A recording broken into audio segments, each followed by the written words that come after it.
बैठ गए, बेचारे डरे हुए हैं। फिर सेठ जी महाराज जी का तीसरा जप चालू हुआ, और वो तीसरा जप क्या था? जाइए जाइए जाइए। जैसे ये दोनों चोर सुने जाइए जाइए जाइए, वैसे ही बड़े प्रसन्न हुए और प्रसन्न होकर के चले गए। इस कथा से हमको यही संदेश प्राप्त होता है, इस कथा से हमको यही सीखने को मिलता है कि वो महाराज जी 3 शब्द सिर्फ कथा में सुने, पूरे 9 दिन की कथा में 3 शब्द सुने, और उस 3 शब्द से उनका कितना बड़ा कल्याण हो गया। इतना धन दौलत उनके पास था, लेकिन उनके पास भक्ति नहीं थी, भगवान के लिए समय नहीं था।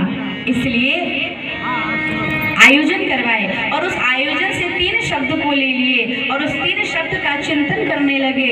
कथा के 3 शब्द का चिंतन का फल इतना बड़ा कि 2 चोर आए, पूरा घर लूटने के विचार से आए थे, लेकिन ये 3 जप, ये 3 शब्द महाराज जी के घर का एक एक कोना सुरक्षित रखा।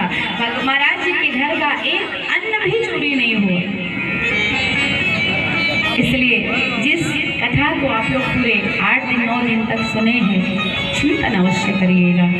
जैसे महाराज जी का घर सुरक्षित बच गया, महाराज जी सुरक्षित बच गए, वैसे हम सब भी बच सकते हैं यदि भगवान की कथा का आनंद से जो है हम मनन करें, चिंतन करें, भगवान के नाम का जप करें। जितना अधिक से अधिक हम भगवान के नाम का जप करेंगे, भगवान की कथा का चिंतन करेंगे, हमारे जीवन में भी मान लो यदि कोई काम, क्रोध, ईर्ष्या, मद, लोभ रूपी कोई चोर हमारे जीवन में आएगा, उसको हम अपने आप भगा देंगे।